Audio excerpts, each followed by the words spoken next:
everyone. My name is Elizabeth Espinosa, Executive Director of Communications for the Los Angeles County Sheriff's Department. We thank you so much for being here with us today. In the order of speakers that we will have today will be LA County Fire Chief Daryl Osby, and then we will have LA County Sheriff Alex Villanueva come to the podium. Thank you.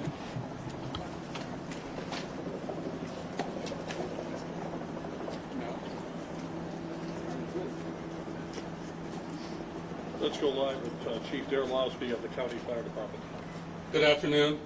My name is Daryl Osby, and I'm the Fire Chief of the Los Angeles County Fire Department. I want to thank you for coming here to today's briefing of the Willow incident.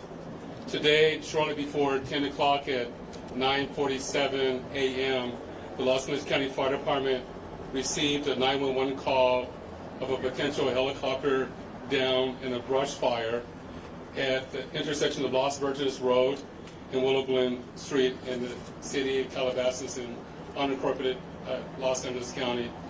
Upon arrival, our firefighters discovered approximately a quarter-acre brush fire that resulted from a crash on the hillside.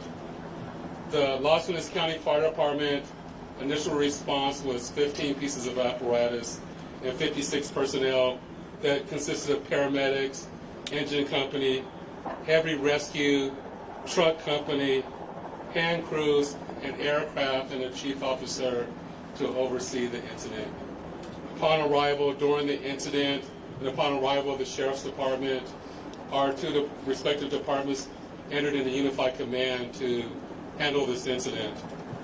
Our firefighters on scene indicated that there was a debris field in steep terrain with a quarter-acre brush fire that was occurring at the time. Our firefighters hiked in to the accident site with their medical equipment and hose lines to extinguish the stubborn fire, as it included the brush fire, debris from the helicopter, and the fire also included magnesium, which is very hard for our firefighters to extinguish because magnesium reacts with oxygen and water. In addition to our firefighters hiking into the incident, we had one helicopter flying to the incident with firefighter paramedics on board. Those paramedics were hoisted down to the incident early into the incident. They did a search of the area for survivors. Unfortunately, all the survivors on board were determined to have been perished.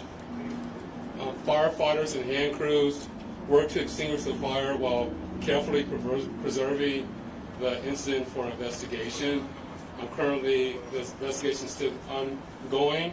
I would like to turn this over to my sheriff to continue the press briefing.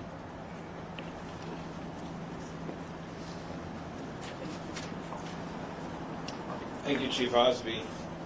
Personnel from Los Angeles Sheriff's Station responded to the scene of the crash site and assisted the fire department, and we've established a containment area, and now our Aero Bureau has a handle on traffic or aircraft accidents. However, when there's a fatality, then it switches to the National Transportation Safety Bureau, the NTSB, and the Federal Aviation Administration, the FAA.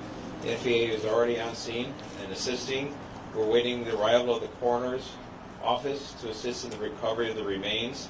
As the chief indicated, there were no survivors. We have a manifest that indicates that there was 9 people on board the aircraft, the pilot plus 8 individuals. There is wide speculation of who the identities are. However, it would be entirely inappropriate right now to identify anyone by name until the coroner has made the identification through their very deliberative process, and they've made notifications to next of kin. And it'd be extremely disrespectful to understand that your loved one was perished and you learn about it from TMZ. That is just wholly inappropriate, so we're not going to be going there. We're going to wait till the coroner does their job, and we're assisting the families of those who believe they've been impacted, and it's a tough process.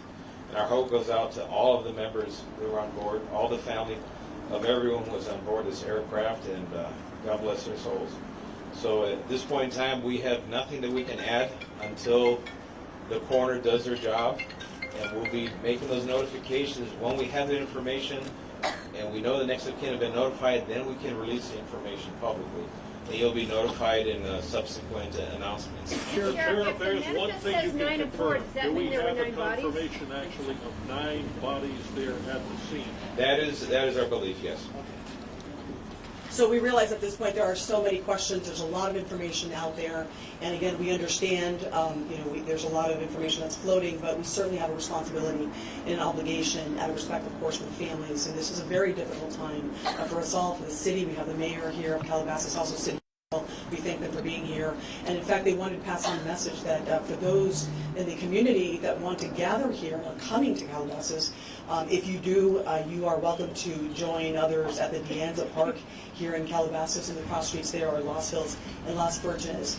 Also, the Sheriff's Information Bureau will be sending out updates as to when there will be, if there is one, a press advisory out, a notification of another press conference or any other updates through our Twitter. So please look for that. And again, we thank you so much for being here today. And again, thank you for your time. Elizabeth, Sheriff, please. Sheriff, Sheriff, we have more. Sheriff, just a Can you question talk quickly about on if it's mechanical sealing off the failure or area. weather? We know the NTSB has to be there to do that thing. Is the public going to be able to get anywhere nearby, or is a stretch of Las Virgenes going to be shut down for an indeterminate period of time? It remains shut down. Is it How really big of an area? Any idea? still on Enough site? to keep it. Can you confirm there was heavy fog in the area? That's Daryl being